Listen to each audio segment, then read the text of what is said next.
ሀሎ ሰላም ናችሁ ቤተሰብ በየላችሁ በሰላም ናችሁ ዛሬም ተከስተናል እንግዲህ ይዘን የመጣ ነው ሀሳብ አብርሽና ሩታ እስከመጨረሻው ተለያይተው እንደነበረ መረጃ ስናደርስ ቆይተናል። ዛሬ ደግሞ አዲስ ጉዳይ አለ በእነሱ ዙሪያ። ጋሽዬ የእነሱ ወኪል የሆነው ሰውዬ ሁለቱንም አገናኛቸው። ጭራሽ እሱ ግን ሀሳቡን ማለት ችግሩን መረዳት አልፈለገም።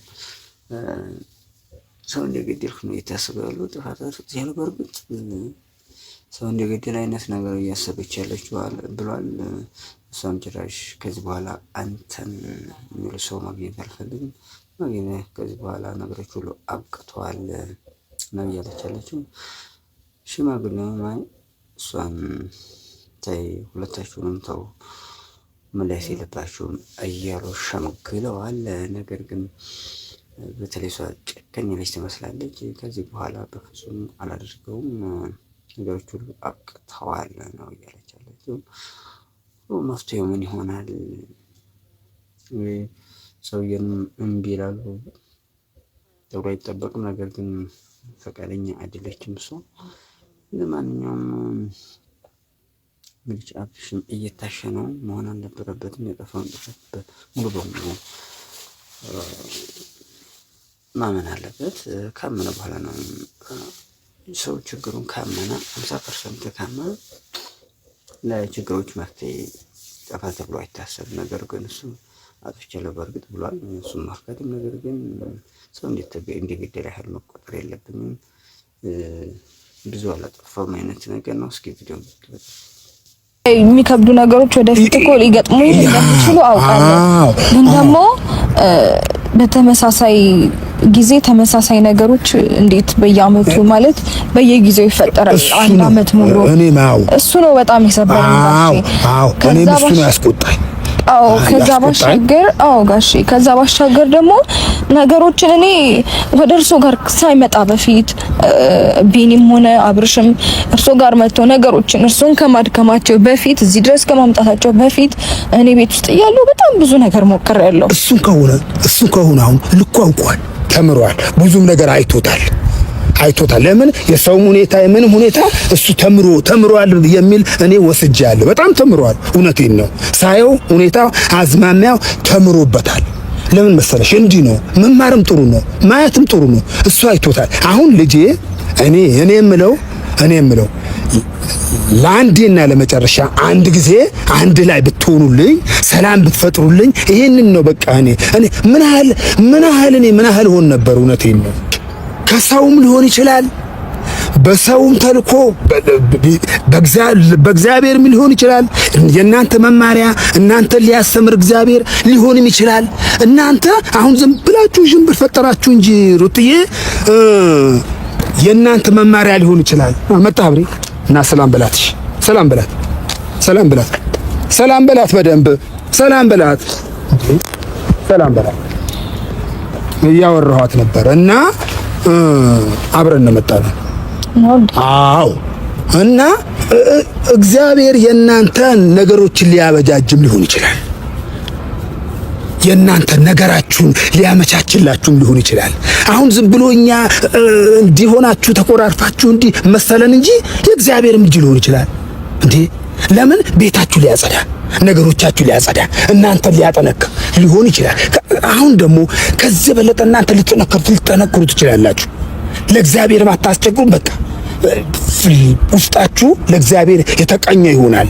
እና አሁን የምትይ ነገር አንቺ ሩትዬ የምትይ ነገር በይኝ ነው። ይሄን ያህል ነው። በዚህ ነገር ውስጥሽ እንዳይሰበር ብዙ ውስጥሽ እንዳይሰበር የኔ ልጅ የምታወሪው ነገር ካለ የበሱ አጠገብ አውሪኝ። በሱ አጠገብ አውሪበት፣ አትፍሪ። ማለት ያው ቅድም ነግሬዎታለሁ ጋሽ ሁሉንም ነገሮች ከዚህ በፊት ብዙ ለማስተካከል ሞክሬያለሁኝ። በቃ ከአቅሜ በላይ ስለሆነ ነው ይሄንን ውሳኔ ለመወሰን የተገደድኩት ጋሽዬ። አሁንም ቢሆን ያው እንደነገርኩት ነው። እኔ መቀየር የምፈልገው ሀሳብ የለም ማለት አውቃለሁ። በጣም ይከብዳል ጋሽዬ። እርሶ ለኔ ብለው ለኛ ብለው እዚህ ድረስ መጥተው እኔ እንደዚህ አይነት መልስ በመስጠት እጅግ በጣም አዝናለሁ። በጣም ይቅርታ፣ በጣም ትልቅ ይቅርታ። ግን ጋሽ እኔም ልጆት ነኝ፣ መጎዳት የለብኝም አይደል? ሁልጊዜ ነገሮቹ ነገር በተፈጠረ ቁጥር ሐኪም ቤት መግባት የለብኝም። በተለይ በዚህ ሰዓት እኔ ማለት ሌሎች ህመሞችን ማስተናገድ የለብኝም። በጣም በብዙ መንገድ የምጎዳበት መንገድ ነው ያለሁበት ሁኔታና ሌሎች ነገሮች ሲጨማመሩብኝ እኔ በጣም ለኔ ከባድ ነው እና እሱም በቃ በተደጋጋሚ ነው ሁኔታዎች ነገሮችን እያጠፋ ያለው። የሆነ የተለያየ እኮ ጥፋት ይጠፋ ይችላል፣ ግን እሱ በተመሳሳይ መንገድ ነው ነገሮችን እያጠፋ ያለው። ኢቭን እኔ ለማናገር በጣም ብዙ ጊዜ ሞክራለሁ። ጋሼ እሱ ማለት ይሄን ነገር እንዳታረጊና እናወራለን ምናምን ብሎኝ ሌሎች ሀሳቦችን አስቤ እሺ ብዬ ሰርዤ ቁጭ ብዬ ጠብቄው አውቃለሁ። ከዛ በኋላ ሲመጣ ግን አይደለም ሊያወራኝ። ጋሼ በጣም ይቅርታ፣ በሱ ፊት እንዲህ ማለትም አልነበረብኝም፣ ግን አይደለም ሊያወራኝ ይቅርና ጀስት አለ አይደል አብሮ መኖርና የሆነ አንድ ቤት ውስጥ መቀመጥ አንድ አይደለም። ጓደኛሞችም አብሮ ይኖራሉ ምናምን፣ ግን የራሳቸውን ህይወት ነው የሚኖሩት፣ የራሳቸው ውሳኔ ነው የሚወስኑት። እኔና እሱ መሀል ግን ይሄ ነገር መፈጠር አለበት ብዬ አላስብም። እሱም የራሱን ውሳኔ በራሱ መንገድ እየወሰነ ነው የሚሄደው። እኔም እንደዚህ አይነት ውሳኔ ለመወሰን የተገደድኩት ነገሮች ከአቅም በላይ ስለሆኑብኝ ብቻ ነው። ከምለው በላይ ጋሼ እኔ በጣም ተጎድቻለሁ። ነገሮች አቅተውኛል፣ ከአቅሜ በላይ ስለሆነ ነው። በጣም ይቅርታ ይሄን ውሳኔ መወሰን ወይም በእርሶ ፊት ይሄንን ነገር መናገሬ በጣም ነውር ነው። ለኔ ራሱ በጣም ነው የሚያሳፍረኝ፣ ግን ከአቅሜ በላይ ስለሆነ ብቻ ነው እርሶ ፊት እንደዚህ መሆነው እና በጣም ትልቅ ይቅርታ አድርጉልኝ ጋሼ። ነገሮችን አስተካክላለሁ ብለው ከዛ ድረስ መተው ልፋቶትን ከንቱ ስላረኩበት በጣም ይቅርታ። ድካሙንም ከግምት ስላልከተትኩበት በጣም ትልቅ ይቅርታ። እኔ አልደከመኝም። እኔ ምንም አይደክመኝም። እኔ ማን አለኝ? ምንም አይደክመኝም። እኔ ስለናንተ መጣሁም አይልም ሄድኩም አይልም፣ ምንም መስሎም አይታየኝም። አንድ ከዚህ በራፍ እንደወጣሁ አልታየኝም። እግዚአብሔር ምስክር ነው። ምንም ስለኔ ሐሳብ አይደርብሽ። ስለኔ ከዚህ እስከ በራፍ እንደወጣሁ አህል አልታየኝም። እኔ እንዳይሰማኝ እስከምደርስ ነው ጨነቀኝ። እስከምደርስ ጨንቆኛል። እኔ ጋሼ እኔ እንዳይሰማኝ ብለው እንትን አይበሉ ማለት የውስጦትን እኮ ከዚህ በፊትም ሲናገሩ ሰምቻለሁ፣ አይቻለሁ። ነገሮችን በትንሹም ቢሆን ተከታትያለሁኝ። በጣም ነው የደከሙት ጋሼ። እሱ አብርሽ እርሱም በዚህ እድሜው ማስደሰት ማለት መጦር ሲገባው ሌሎች ጥፋቶችን እያጠፋ ማለት በቃ እስከዚህ እድሜው እስኪደርስ ድረስ እርሱ በጣም ብዙ ደክሟል። ቁም ነገር ላይ ለማድረስ ልጅ ለአባት ዋጋ ይከፍላል፣ አባት ለልጁ ዋጋ ይከፍላል። እሱ እኔ አይመስለኝም። እሱ ቦታ አትምጪ፣ ግድ የለም እኔ ምንም አይሰማሽ። እኔ ልጄ አይሰማሽ። እና ሩታይ ብዙ እየሰማሁሽ ነበር። ጋሼ ብዙ ነገር ብሎሻል። ከቡታጀራ ጀምሮ ወደዚህ መጣሁ አንቺን ለማግኘት ነው፣ አንቺን የውስጥሽን ሀሳብ ለመስማት ነውና ያልሽውን ነገር ሰምተዋል። ሁለታችሁንም ሀሳብ ሰምተናል። ጋሼም አውርተዋል፣ አንቺም አውርተሻል። እና አብርሃም ደግሞ በሷ ፊት በጋሼ ፊት ማውራት የምትፈልገውን ነገር አውራ። እስካሁን ከመጣ ጀምሮ አልተናገርክምና ማለት የምትፈልገውን ንገራት። ሩታ ስሚ፣ ምናልባት ሊጠቅምሽ ይችላል የሚያወራው ነገር ማለት ነው። አው ልክ እንደሷ እንትን ብለህ አውራ፣ ተናገር። የምትሸፋፍነው ነገር ካሌለ ማለት ነው። የምትሸፋፍነው ነገር ካሌለ እንደሷ ግልጽ አድርገህ አውራ። በቃ የሆነ በቃ እኮ እኔ ምንም የምናገረው ነገር የለም እኮ ጋሼ። በቃ ሁሉንም ነገር እኔ አውርቼ ያለውኝ አዲስ የምጨምረው ነገር የለም።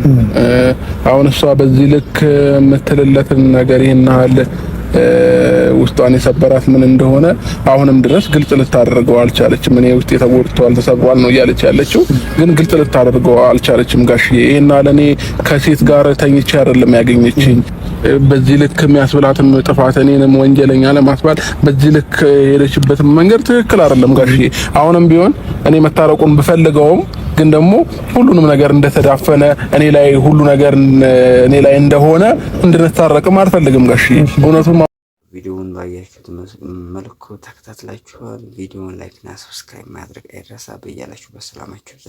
በሌላ ጊዜ በተለያየ ጉዳይ የምንመጣ ይሆናል። በያላችሁበት ሰላማችሁ ብዙ ይበል። ላይክ እና ሰብስክራይብ እንዳይረሳ።